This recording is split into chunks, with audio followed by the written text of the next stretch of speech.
one original. There is therefore one original of each summary sheet. Each summary sheet with as many carbonate duplicates as are issued out by the officer in charge at each state. So my lords will again see, if I may make a reference back to the last comments that I made in respect of paragraph 9, your lordship will see that those comments or those statements in the evidence about only one document being actually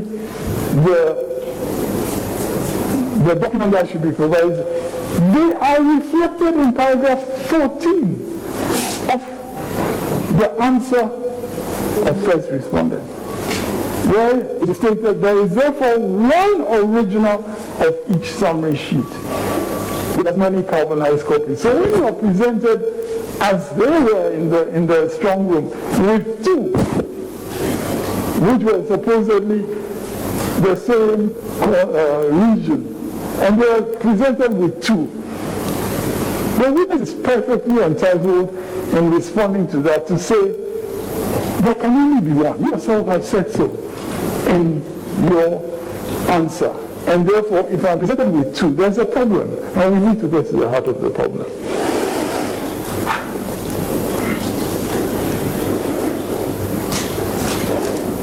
My lords, it is also worth bearing in mind, and again, I do not say it as a criticism of CI 99 or anything, but it is worth bearing in mind that just in the nature of what CI 99 provides for, as far as election petitions are concerned, after the answer, there's no reply. So, unlike the scenario where in the normal process under CI 47, in a reply, you can respond to certain statements or certain pleadings. In the case of the election petition under CI 99, there's no opportunity for reply. So your only opportunity is in doing what I respectfully refer to, which trial judges do the whole time, of saying that I'm putting to you this case, what is your answer? That's the only opportunity. And I'm respectfully submitting that that is, again, an important consideration that should guide the determination of the scope of a witness statement that is effectively evidence. Essentially, everything that a witness can say legitimately in evidence in chief in support of the statement of claim, everything should be admissible, subject to other kinds of objections in terms of, and there is no issue here about relevance. It has not been said that these matters are not relevant. There's been no issue. Now, my Lord did make a reference to Section 60 of the Evidence Act. And just to be sure that I understood fully the point that was being made. It says that a witness may testify to a matter without proof of personal knowledge if no objection is raised by anybody. Now, in this case, we are not talking about a witness who is giving testimony without proof of personal knowledge. The witness is saying, I was there. And he's testifying with proof of personal knowledge. Understand it. My worry was with the paragraph 8. Where he was talking of the fact that they were talking to some people on the phone. He couldn't hear them, but then he concluded that there was no transparent process. In that regard, that was my worry. So my Lord, all I'm saying is that to the extent that he's giving evidence about what he was witnessing, what he had personal knowledge of. To that extent, respectfully, I do not think that section affects the testimony that he's giving, because he's there, he's hearing a conversation. He doesn't know who is at the end. And so he's saying to the court, I don't know who is at the end. So, my Lord, I believe that section really will not be applicable in a situation of the witness having personal knowledge of everything that he is describing in the strong room. Now, my Lords, I believe that the next is paragraph 11. And my Lords, it is again a bit strange that we are being asked to take out a witness describing circumstances under which he signed a certain document. He signed a document. He said, I must admit I was misled. And this is linked to what is in paragraph 10, not verse 10, paragraph 10, where he says, the election official, the EC official were quick to say, once your representatives have signed, the only relief is to go to court. So the witness says, I must admit, I was misled by this position of the EC official into signing the regional coalition chief for the Ashanti region simply because there was a signature of the agent of the petitioner at the regional coalition center on that sheet. I later found out from speaking with officials at the party headquarters that what had been presented on the signed coalition form was not consistent with a type of polling station results in the Ashanti region. That is his evidence. And he is bringing that evidence to explain, on the one hand, why he signed, and on the other hand, why he later raised an issue. So, Madam, that also, I think he went further. If my notes is correct, he went further to submit that since he was talking of being misled, there was a need for particulars. Yes. My Lord, with respect, I think that was his submission. My Lord, this is not a pleading. Yeah. This is not a pleading. Yeah. He was alluding to that. Then we said it was not a pleading, it is not a evidence. Mm-hmm. So the particulars was not necessary. Exactly. So, my Lord, with respect, I would adopt the wisdom of your Lordship on that matter. In other words, my Lord, it cannot be an objection. It cannot be a basis of objection to something that clearly could have come in evidence in chief as to why he signed. In fact, again, this is a matter on which cross-examination has already taken place. PW2 was cross-examined, and attention was drawn to the fact that Mr. Metromino actually signed. And so, Mr. Metromino is now a witness, and Mr. Metromino is explaining exactly why he signed. That cannot be legitimately objected to. And I believe I have already, in effect, addressed paragraph 12. And in relation to paragraph 12, I had made reference particularly to paragraph 40 of the petitioner's, of the first respondent's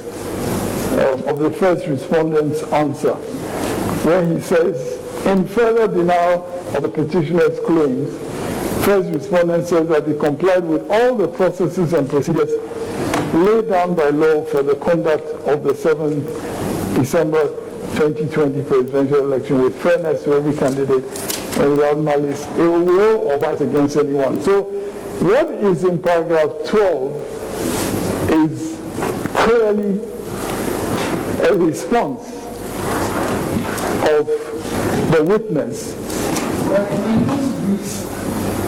That the witness was stating an opinion.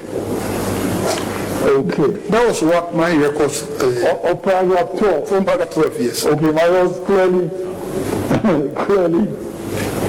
Not on fact. clearly it is not an opinion. It is not an opinion. And my was here again, I believe that the first respondent's answer is quite clear that what is being stated here is precisely what first respondent recognizes to be the responsibility of the first respondent.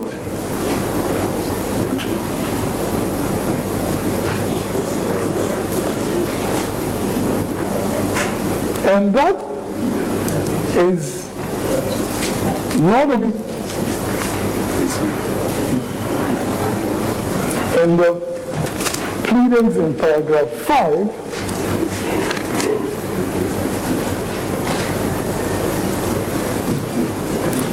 but it is also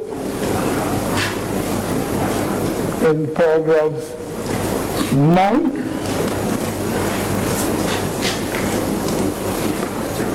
15, and 16.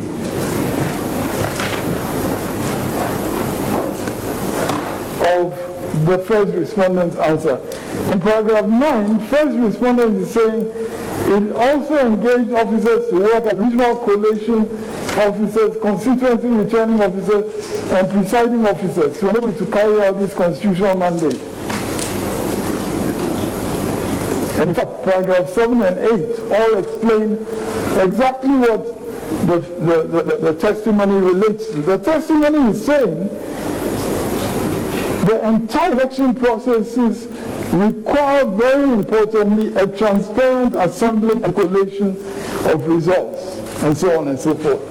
That cannot be an opinion. And what cannot be an opinion also, when your lordships refer to regulation 4410, regulation 4410 of CI 127. Regulation 4410 states, the chairman of the commission shall, on receipt of the presidential regional results summary sheets, as set out in Form 12, and that is what is referred to in the first respondent's answer, as I referred to. And the paragraph says, the regulation says, as set out in Form 12 of the schedule, from the regional collation officer, in the presence of the public, and with not more than 2 counting agents appointed by parties contesting, or the polling agents of the parties, if any, assemble and collate the presidential election results from the regions, provided that various regional collation officers are set up. So what the witness is stating in paragraph 12, what the witness is stating about the entire election process, requiring a transparent assembly and collation of results and so on, that is effectively a reference to what is required to be done under Regulation 4410,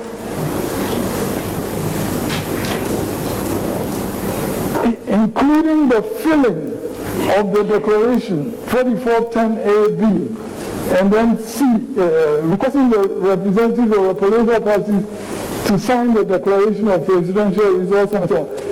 All that is provided for there. And that is what the witness is talking about. It's not an expression of opinion. It's an expression of what is required to be done. It is an expression of what is required to be done, and evidence is then provided on the basis of that.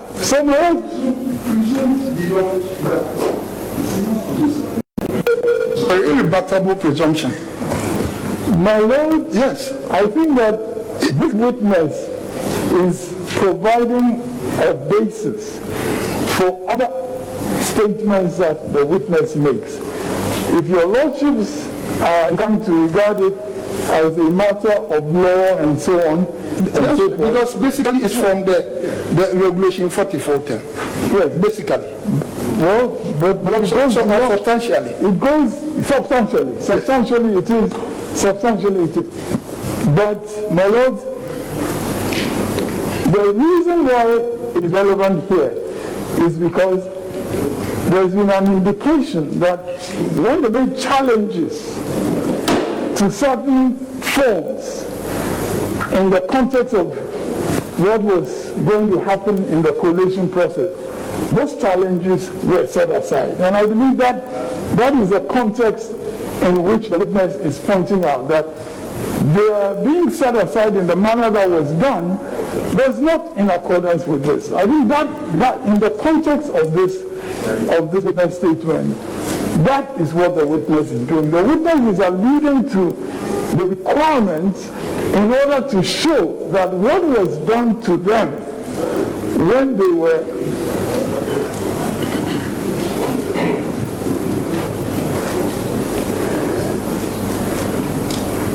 So the witness is alluding to this in order to show that what was done to them when they queried collation results from the regional levels in paragraph 10, what was done to them was not in accordance with what the witness is saying is required in paragraph 12. Now, your lordships indeed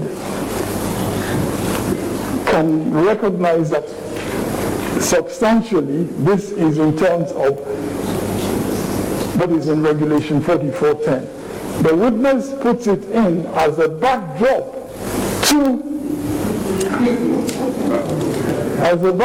to what he is saying about what they were denied in the room.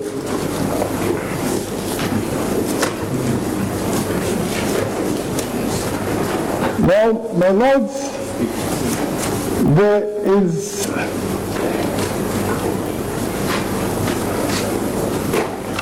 in my notes, the next one is paragraph 15. So I take it that paragraphs 13 and 14. Yeah, paragraph 15, he compares with a portion where both could not be authentic up to the latter part. He never attacked the whole of paragraph 15. And not paragraphs 13 and 14 either. Paragraph 13 and 14 are not in contention. Yes, my lord. Okay. So, my lord, paragraph 15. Both could not be authentic. My lord, respectfully, as I've indicated, paragraphs 13 and 14 of the answer of first respondent are clearly paragraphs to which this part of the witness statement ought to be referred. Because in those paragraphs, the first respondent actually says further that at each stage, the candidates or agents present are given a duplicate carbonized copy of the summary sheets, mainly from 8B, from 10, and from 12. So you're given, according to this, carbonized duplicate sheets. Then 14, first respondent adds that there is therefore one original of each summary sheet with as many carbonized duplicates as are issued by the officer in charge. So there is one. So in paragraph 15, having said, in respect of the Eastern region, 2 separate summary sheets were sent to the EC strongroom. The witness says both could not be authentic. No, I mean, that is a clear reference to the answer of the first respondent, saying that there is only one original. So if you're given 2 documents, respect of the same region, and there are differences between them, both cannot be authentic. The witness is stating that as a fact. And that is something that your lordships are going to have to consider in the context of whatever evidence there is. If the first respondent in the testimony is able to explain how, in spite of what they themselves say about one original of each summary sheet, one original, they say so in paragraph 14. So if they can come and explain to this court how, in spite of that, the witness found himself presented with 2 separate summary sheets. And he says both could not be authentic. Only by getting the originals of these documents can there be a clarity on exactly which is the genuine form from the region. Because that is an important factual statement that the witness is making. You cannot have, according to even the first respondent's own paragraph 14, you cannot have more than one original. So how do you suddenly have 2 different things that are reflecting different numbers, and so how do you have that? So in paragraph 15, what the witness is saying in the passage that they seek to have struck out is, in our respectful submission, entirely permissible. And my learned friend appears to have an impression that, we are just going back to the rulings of this court and so on about authenticity and all that. And I think that we need to disabuse of the fact that we know how to conduct our own case. And if we wanted to go back to the issues that were dealt with in the ruling on the request to produce documents, I think we know the processes by which we can contest that ruling. So it is not by any stretch of the imagination, it is not in this witness statement that we are going to go back to a ruling that your lordships have made about authenticity of documents. What is being put in here?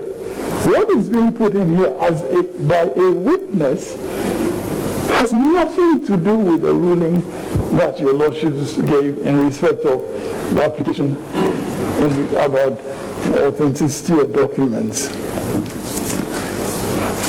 In paragraph 16,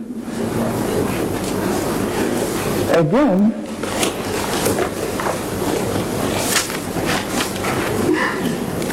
the lordships will see that what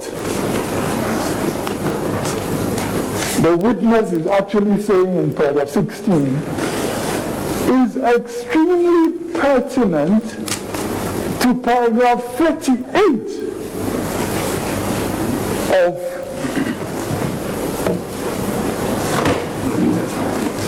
paragraph 38 of the first respondent's answer. Because the witness in paragraph 16 is saying, in respect of the Greater Accra region, we observed that the total votes given to the petitioner, which is meant to be based on the sum of all constituency votes, on the face of the regional summary sheets presented, was less than his actual total. Well, that's a very important statement of fact. We also observed that the regional summary sheets published by the EC, while the process was ongoing, had different figures compared to the one given to us in the National Collation Center. And my lords, as I'm suggesting, if you look at paragraph 38,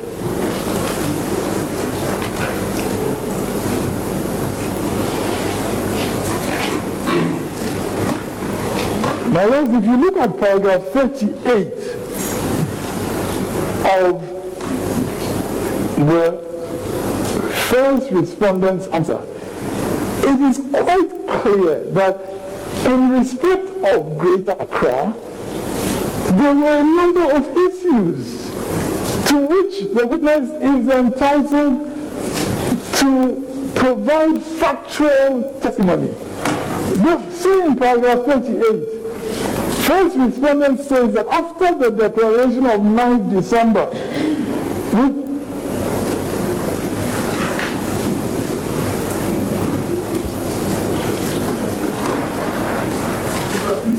after the declaration of 9th December, 4 constituencies. So first respondent is trying to give an explanation, in effect, of some of the issues related to Greater Accra, about which, again, your lordships had a lot of cross-examination of petitioner's witness. First respondent here says, after the declaration of 9th December 2020, 4 constituencies in the Greater Accra region reported an update in the results announced in those constituencies, a net difference of 3,651.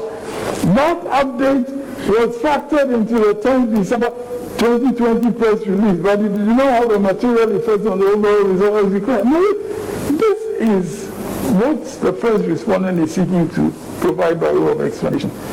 How can it not be permissible for the witness of the petitioner to give his account of the problems that they encountered in the struggle in relation to the collation? Because by this time, the declaration had not taken place. And so whatever steps needed to be taken to ensure a proper collation, the witness for the petitioner and his colleague were seeking to have these matters addressed beforehand. And my lords, I mean, this makes its evidence even more germane in terms of the issues in this case, because the issues relate to the 9th of December declaration and the fact that effectively there is an admission by the first respondents that yes, there is an error in respect of what we stated to be total valid votes cast.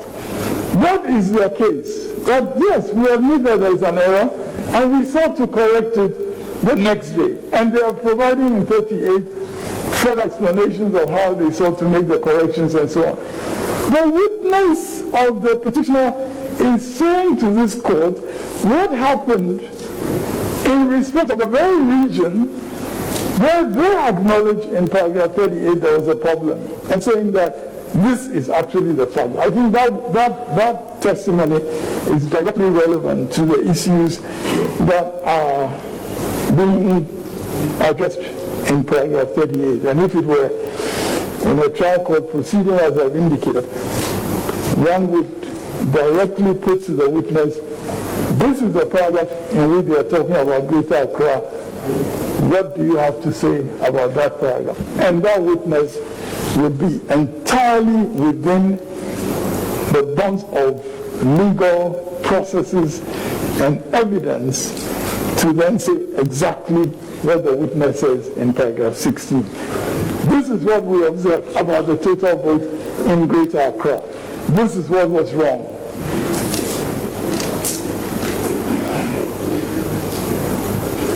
In paragraph 17, my understanding is that it's from the second sentence.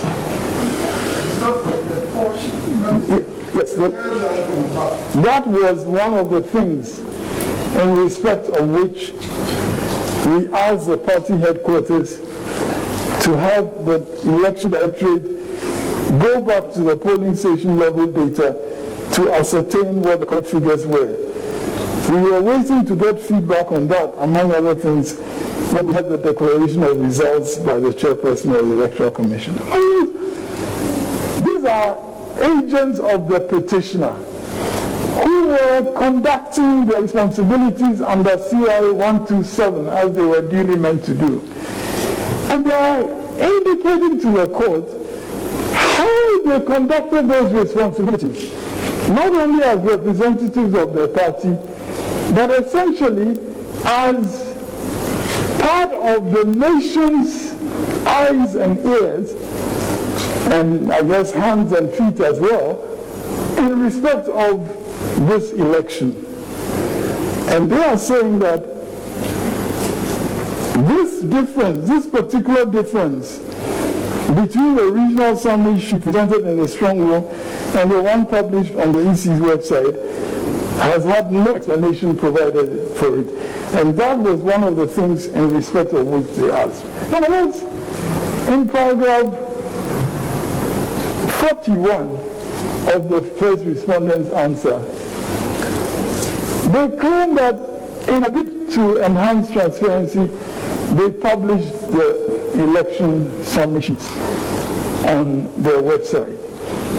Now, this witness is saying there were inconsistencies that we found in respect of these things that you have now posted on your website.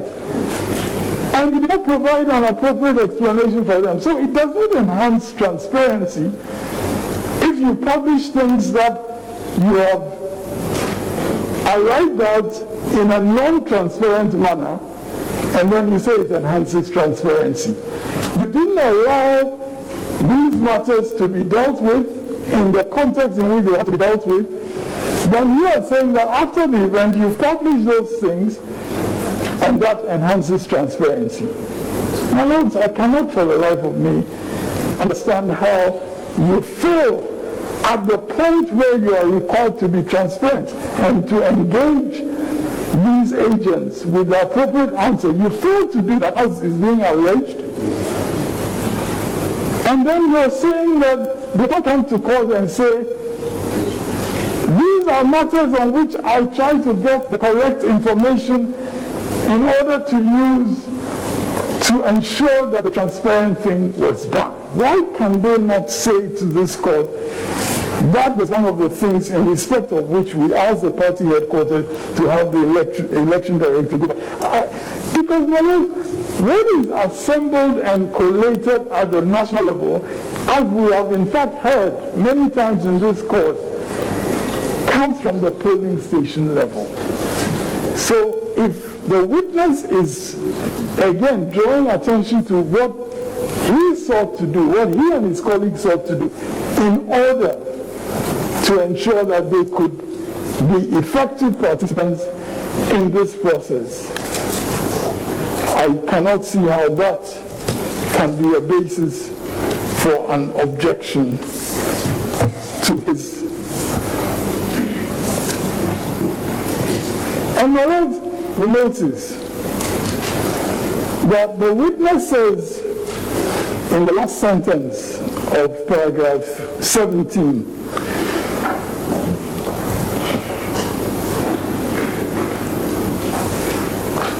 we were waiting to get feedback on that, among other things, when we heard the declaration of results by the chairperson of the Electoral Commission.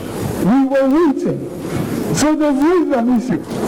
And in the interest of transparency, they're waiting for a response. And all they hear is that a declaration has been made. Now, my Lord, I cannot see how, in a situation where the issue of transparency is being contested, in the lack of transparency is an issue here. I cannot see how the witness is not allowed in his witness statement to to deal with this matter. Now, in respect of paragraph 18, there again, my lords, I think I will just abide by the response that I gave in respect of paragraph 15, because I think it is the same issue about authenticity and whether we are trying to go by the back door and so on. Now, I always prefer to go by the front door. And I do not think that anything that we've done in this court in terms of the processes with which we have sought to address the court rulings suggests that if we are dissatisfied or if we want to confront a court ruling on authenticity. This is a repetition. We've taken notice of it. No, this is a different paragraph, and I'm saying that I'm adopting what I said. Yes. So it's okay. So this is a different paragraph. I have not addressed this paragraph. No. What you said was that you are adopting one reply on the authenticity, which you copiously use in paragraph, I think, 15. Now in paragraph 19,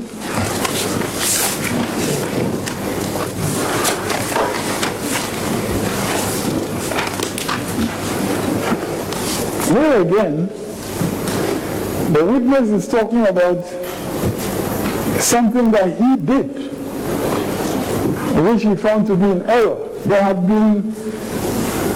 been a complaint duly made.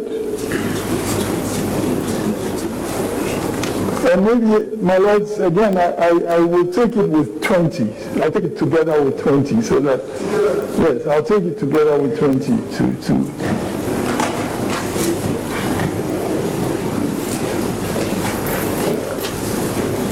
because both relate to this business about making a mistake and so on and so forth. And the witness is basically explaining the fact that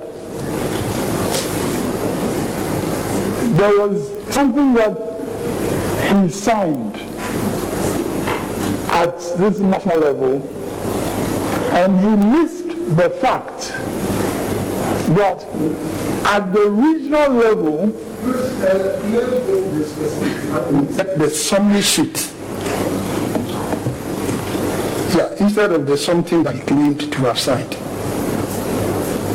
In 19, yes. When I signed the summary sheet, That's right. That's right. That's right. He said, at the time I signed, I missed the fact that the agent at the Regional Collation Center had stated clearly the reason for not signing. So in other words, there was a reason given by the agent, again in accordance with the rules. The agent actually gave a reason.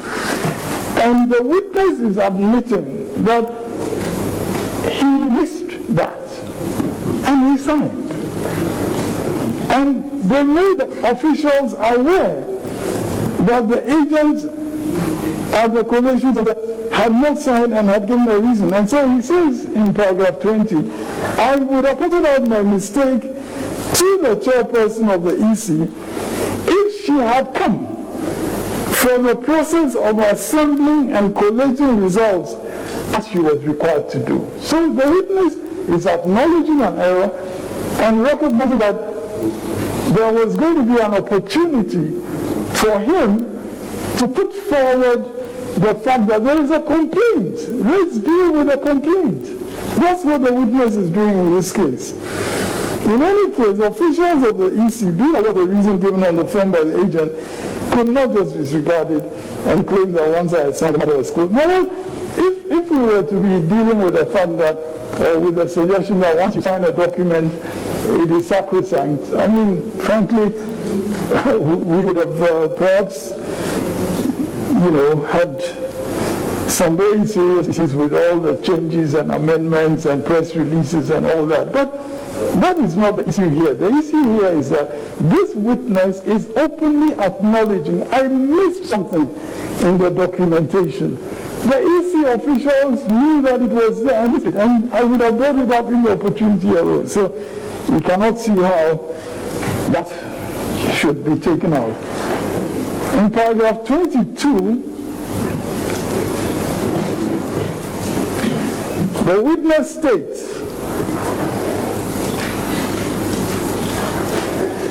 it was in the light on the experiences. I'm sure that it must be off, but it was in the light on the experiences, what's there, of different regional certification processes and the posture of the EC officials in the strong room on 9th December 2020, that on behalf of my colleague and myself, I sought to consult with the chairperson of the EC, the returning officer herself. So, when he is testifying to why he sought to consult with the returning officer, and he goes on to explain that he needed to receive feedback on what he had conveyed to her the previous day. Particularly as I had learned from officials at the NDC headquarters before I got to the EC headquarters on 9, that there was likely to be a stakeholder meeting of key players in the presidential elections with participation of local and international observers, media and civil society groups, and the EC to address concerns of the NDC. All this is evidence in respect of what matters had arisen in the strong room, which he sought to take up, and which again provided the context of his meeting with the chairperson of the EC. This was testified to by Dr. Pesa-White. No objection was raised when it was testified to by Dr. Pesa-White.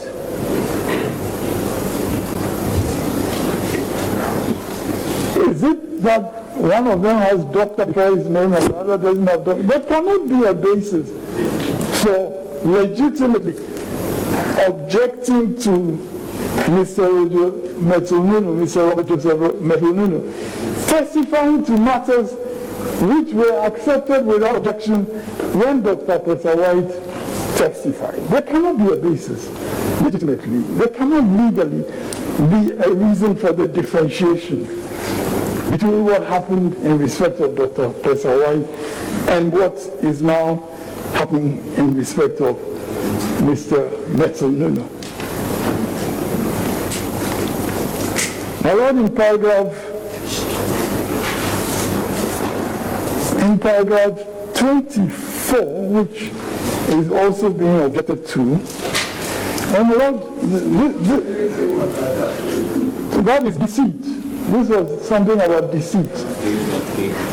This was something about deceit, that we are talking about deceit. My Lord, in none of the paragraphs 24, 29, 30, 31, that my Lord friend referred to, in none of those paragraphs is there any allegation of deceit. There are factual statements being made. Paragraph 24, the witness says, I was also struck by the fact that she proposed that she would send a dispatch rider to help us to get back to the headquarters of the EC ahead on time for her own exercise of her responsibilities. There was nothing in the discussions which could have given me any reason for doubting the word of the chairperson of the EC. Indeed, having worked with her previously when I was a consultant to the IEA, I had no reason not to trust her. No, it's not an allegation of this. It's just a fact. I had no reason not to trust her. So when she said so and so, I did so and so. That cannot be an allegation deceit. Now, my lords, we can draw inferences about deceit. Yes, we can draw inferences, but there's nothing in the witness statement where there is an allegation of deceit. And indeed, in the witness statement, as the Lordship said, these are not pleadings. So it's not as if, there's a pleading of deceit, and then there have to be particulars provided and so on. That's not the nature of what we're dealing with in this witness statement.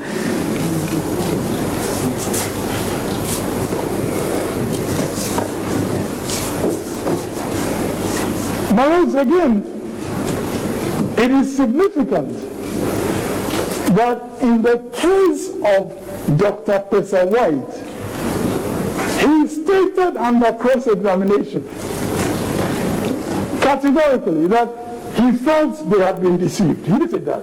Dr. Pesa White said that. He stated that. He felt that they had been deceived. Now, and he stated that in response to questions in cross-examination.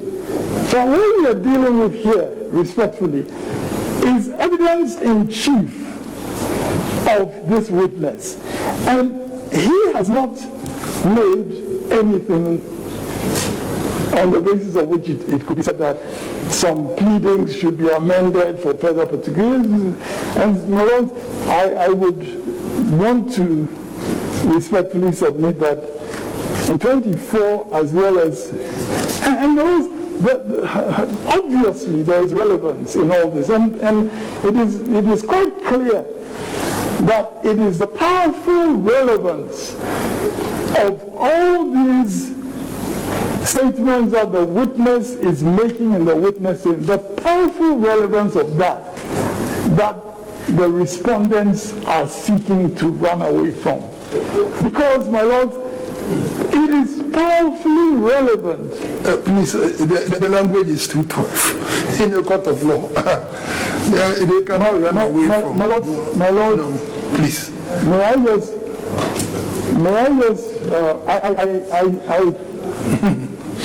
I will restate. That's right. I will restate the point that I want to make in the following manner. There is no doubt that the testimony that is contained in paragraph 24 is powerfully relevant to the issues in this case. There's no doubt about that.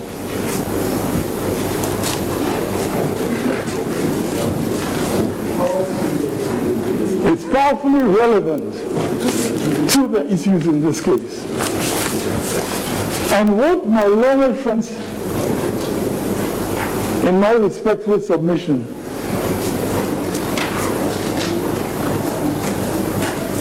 what they need to address is whether those statements are true or false. And those are matters which will be dealt with in the context of the other proceedings in this court. So your lordships will have the opportunity to assess, will have the opportunity to assess whether what this witness is saying is truthful and therefore relevant in the powerful way that I'm suggesting to a determination of the matters before you.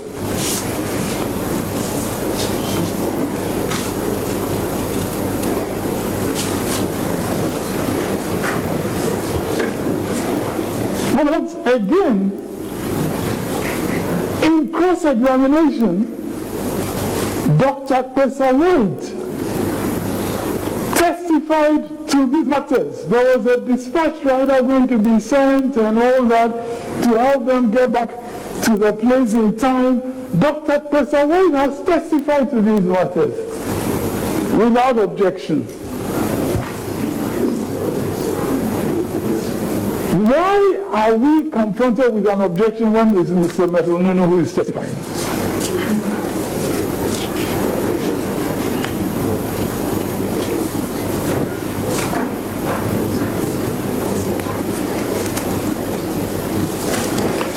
No.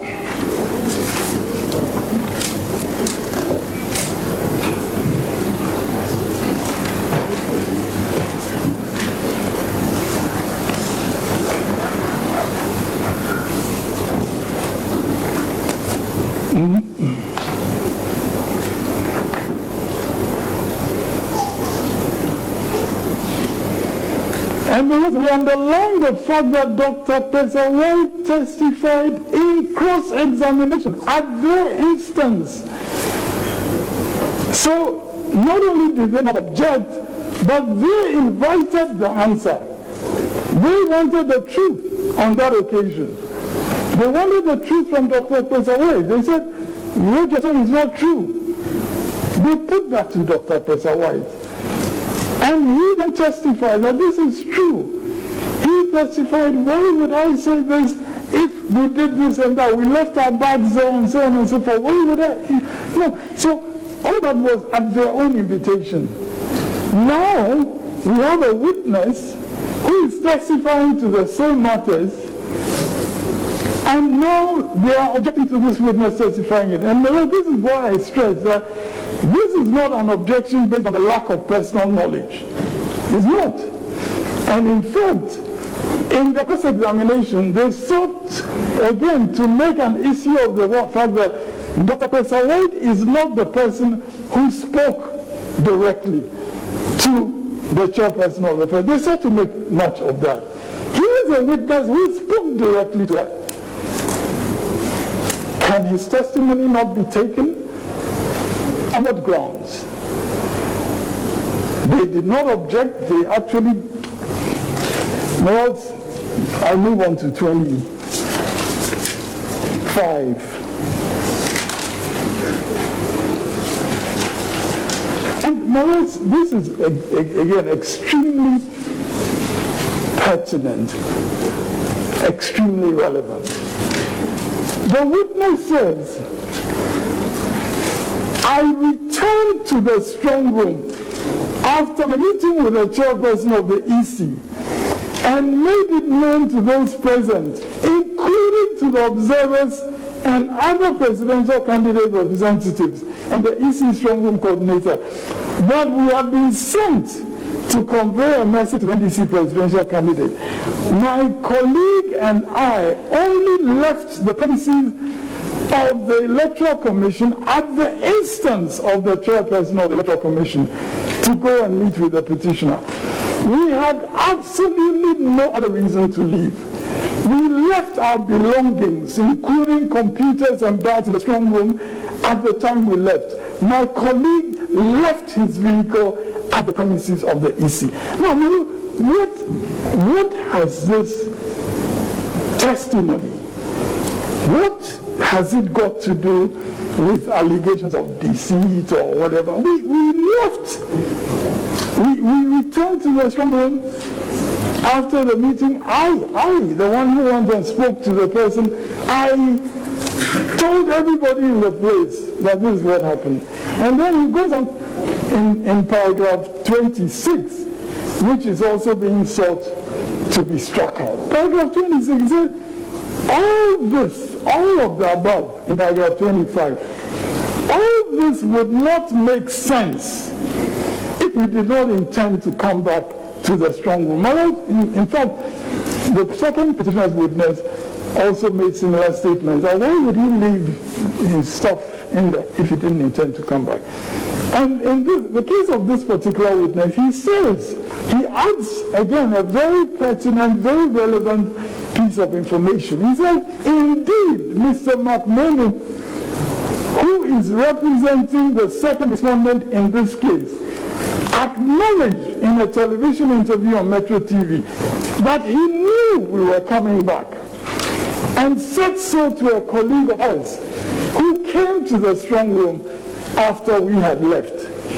Our colleague came specifically to give me a change of shirts I had requested for since we had been in the strong room from the evening of 7 December 2020. I attach here with a recording of that interview marked McMahon. Not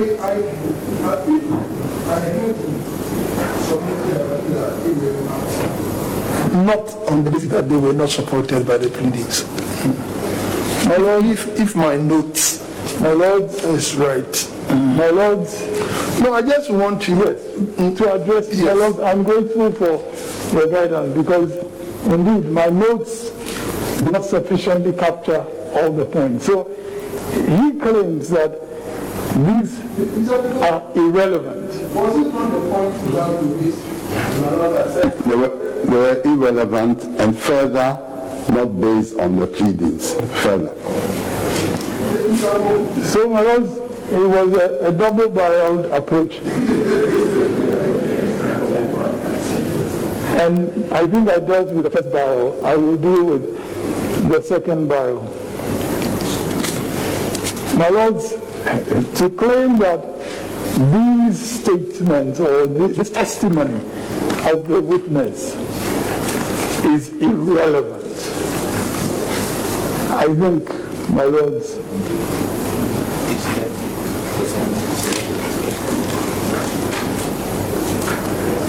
is difficult to appreciate in a context where one,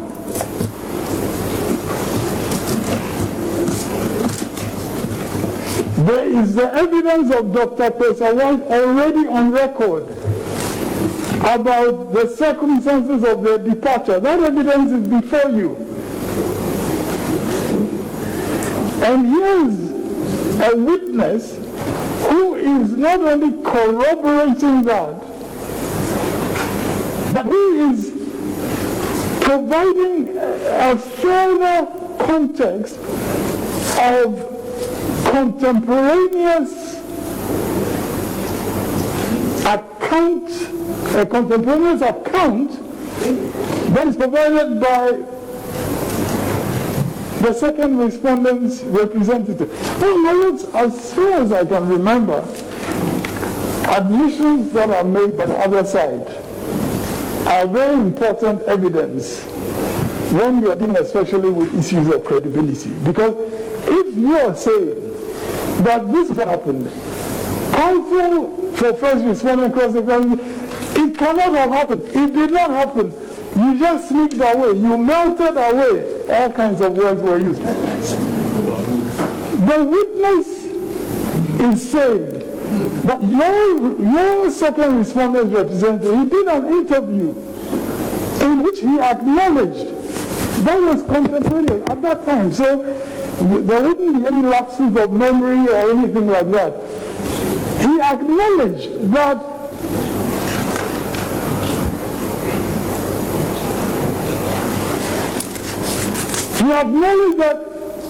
he knew that we were going to come back. And he boldly and truthfully, and Lord, we have to commend the truthfulness of Mr. McMillan.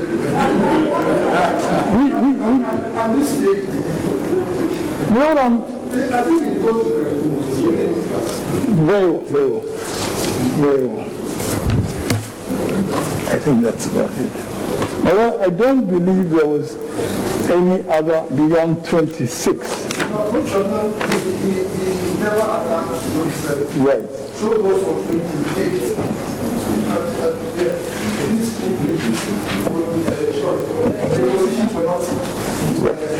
So we are left with 29, 30, and 31, and maybe I will take, yes, I will also lump them together. And my recollection is that this was not double-barreled, but this was related to deceit. That's why this is where he tied it to 24, and so that you have to read it in conjunction with, yes, 24 to be read with 29, 30, 31. That's what my notes say. And my Lords, my simple submission in one lumped up sentence is that these paragraphs are relevant testimony about issues in this matter on which the respondents are contesting what petitioner is saying, and they have nothing to do with an allegation of deceit.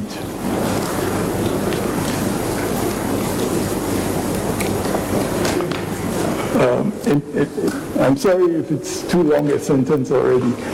I'm sure the professors don't like long sentences, but very well.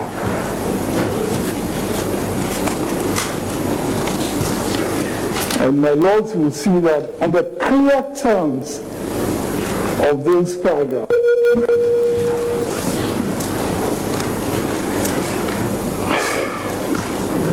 yet my colleague and I realized with shock on our reaching the residence of the petitioner that the EC chairperson was in the process of announcing results. These are just statements of facts.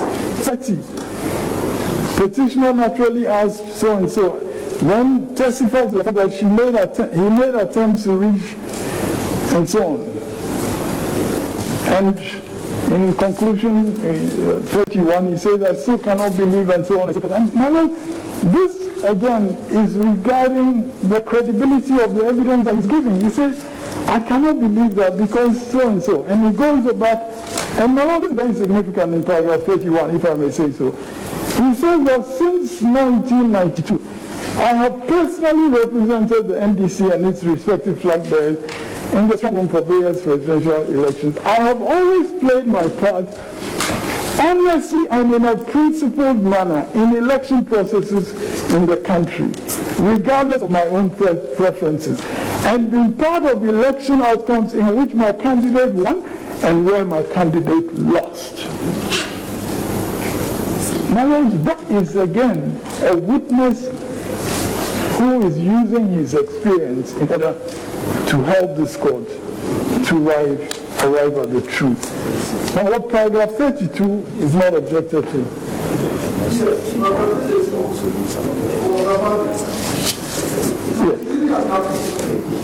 Oh, he's attacking paragraph. Okay, very well. So, my Lord, I would respectfully just also underline the point that on many of these matters, evidence is already before you. And that evidence largely came out of cross-examination. That will be all.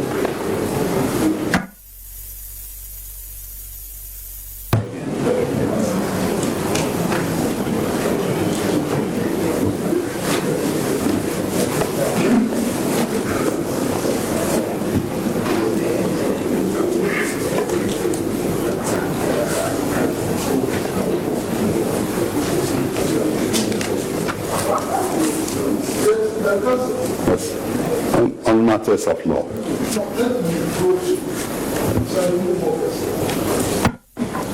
Yes, do you have any point of law to raise by way of reply? Yes, my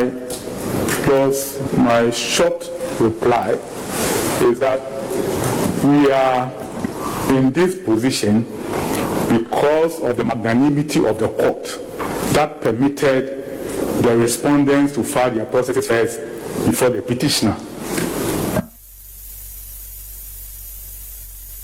No. You see, please. Is it a reply? Yes, we also on the floor. Please.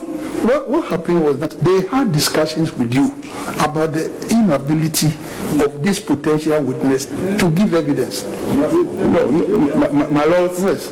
No, they didn't have any discussions with us. My Lord recall that when we came here on Wednesday, yes, I repeated exactly what he said, that they said they had a matter which they will come and discuss in court. In chambers. Sorry, my Lord. Yeah, but did they not discuss it with you? No, my Lord. It wasn't mentioned with my Lord. But this is not a reply. Oh, no, in fairness to the settled practice, this is not a reply. Yes, Mr. I agree with my learned colleague on the other side that the rules under which petitions are brought do not make provision for reply, as he suggested. But that is the reason why when you are filing your petition, you must put in all the relevant and material facts, because you know you don't have the opportunity of a reply. Now, my lords, all the paragraphs of the witness statement that we are taking objection to, in our view, relate to material facts, and there ought to have been a pleading of those facts in the petition. Then it will give the opportunity for them to elaborate those facts in their witness statement. In fairness to the petitioners, you see, most of these depositions, arose out of the evidence of Dr. Professor White. But equal examination. But my lord, that actually shows that this witness statement is an attempt to close the problems of Professor White's cross-examination. Mr. Sifi, please. In fact, at the heart of this witness statement, yes, is an attempt after the fact to bolster or correct some of the problems with Dr. Professor White's thing. But that is not. Was there no admission from Professor White that he was there with this potential witness? My lord, what we are saying is... No. Yes, respond to my question. Yes, there was. But my lord, you notice that this witness would have given his evidence but for his sickness. But somehow, as soon as Dr. Professor White finished his evidence in chief and was cross-examined, they brought him in. But that's beyond the point. He got well. My lord, my main point is that these are major issues, and they ought, especially the provisions under which petitions are brought, do not make room for reply. They should have set us key issues. My lord, indeed, counsel has said in relation to paragraph 15, this is the word he used, these are material facts. That's what he said. When he was making, he forgot it for that moment. He said, these are material facts that the court cannot... In some of their submissions, Yes. the paragraphs in the petition, they do not say that some of these paragraphs, they don't have any foundation in the petition. Yes. Yes. So you can be taking care of it. You cannot be the subject of your Okay. My lord, so let me furthermore state. Two, in our view, significant statements of the law. First is that they are under an obligation under, as I indicated before, of the 11 Rule 12, that 12.1, subject to sub-rule 2, and my lord, sub-rule 2 is for purposes of this matter irrelevant because it deals with car accidents or something of the sort. Every pleading shall contain the necessary particulars of any claim or defense or other matter pleaded, including but without limitation to the generality of the foregoing. And then it talks about misrepresentation, fraud, and so on. So we are saying This is not, we are not dealing with pleadings. There could have been formal application. You have some, please bear with me. There could have been a formal application at your instance to seek the striking out of some of the paragraphs in the pleadings. We've gone beyond that. Yes. Evidence has been amassed. We are just assembling evidence for the determination of this case. And you drew attention to the fact that some of these paragraphs in the witness statements are not supported by the pleadings. Yes. That doesn't mean that we're attacking the pleading. No. There could be deficiencies in the pleadings, but that is normal.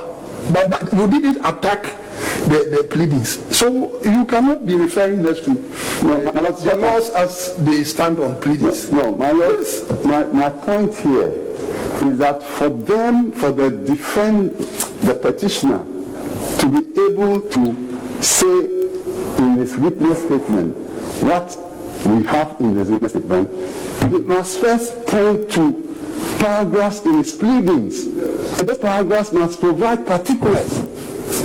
If they don't, then in their witness statement, they throw these things at us because it is relevant when it is not in his pleading. If the foundation is not in his pleading, it cannot be accepted. Especially when the rules require you to set your particulars. And my lords, we're not going to raise that. Particulars are very, very limited. Yes. Of the city representation. No, my lords,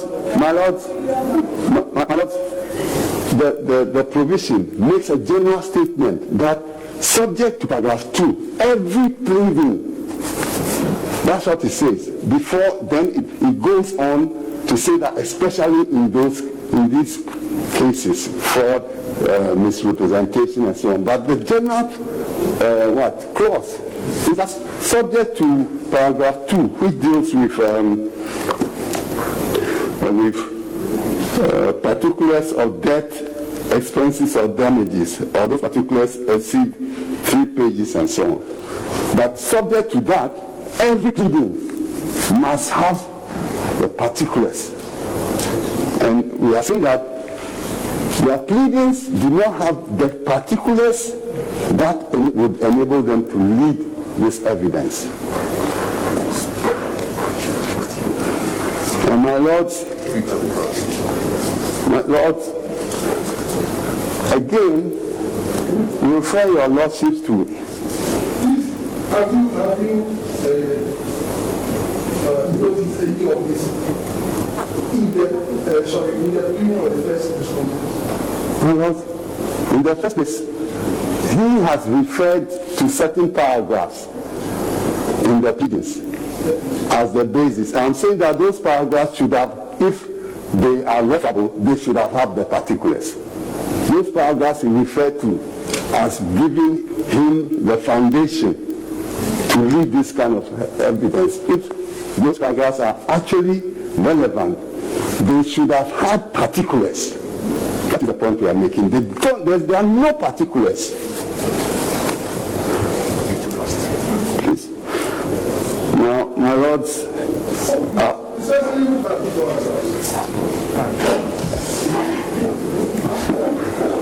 it is now going to be very difficult for me because it's a general thing. My lords, it refers to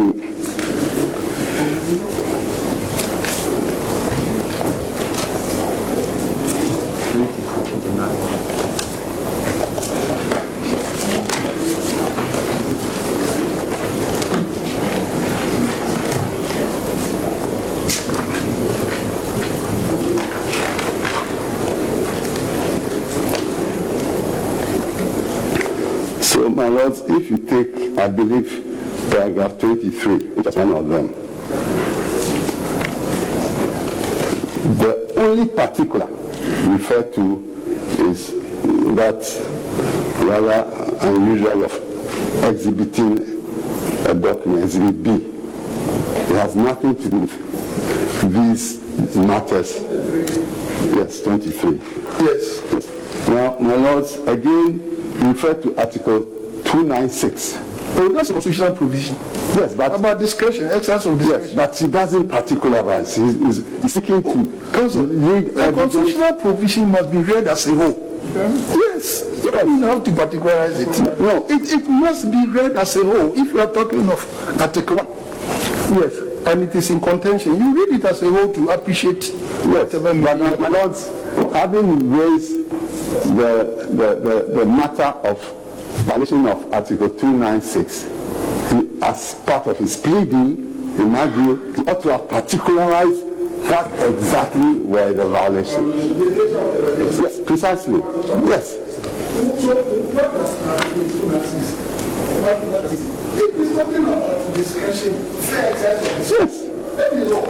Yes. So you look at the context, you look at it. So no one. My lords, again,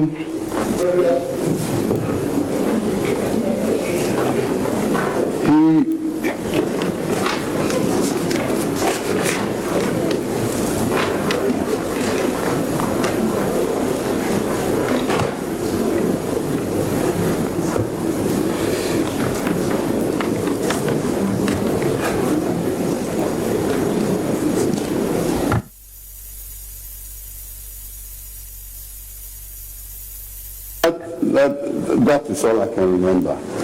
My only final point is to refer your lordship. Why not? I mentioned 23. I mentioned 24, which I think your lordships are not in agreement with. And I will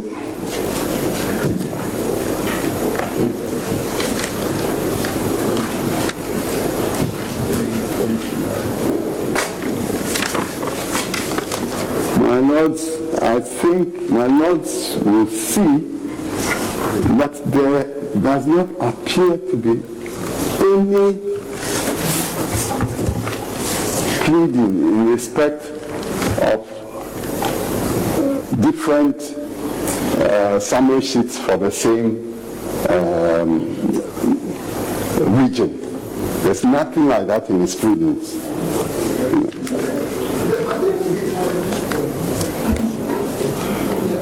It's not.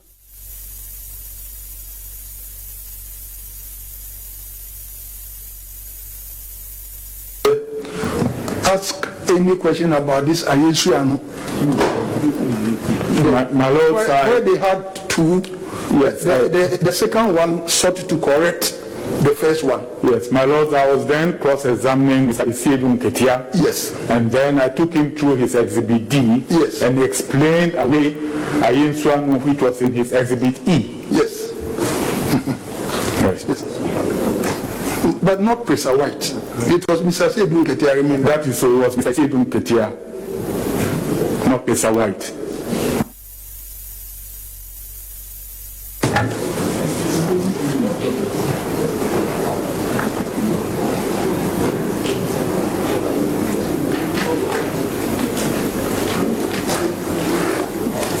Yes. No.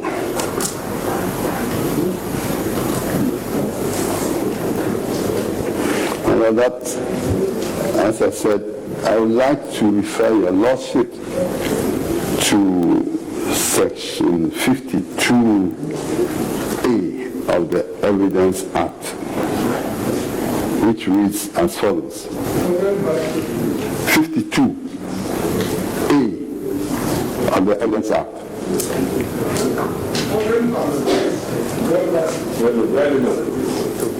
Yes, related to relevance, but the substantive thing is cumulative evidence. You know. The court, in its discretion, may exclude relevant evidence if the probative value of the evidence is substantially outweighed by considerations of undue delay, a waste of time, or needless presentation of cumulative evidence. My Lord, the large portion of the paragraphs of the statement of witness statement sought to attack involve cumulative evidence. The large part of the paragraphs, cumulative evidence in relation to what Dr. Pesa White, the evidence that Dr. Pesa White had already given.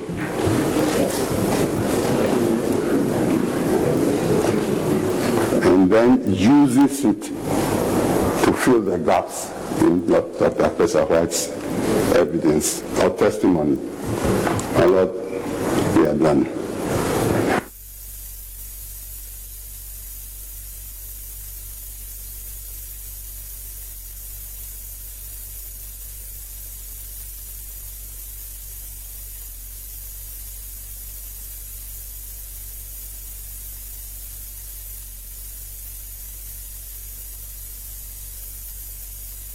I will read. All rise.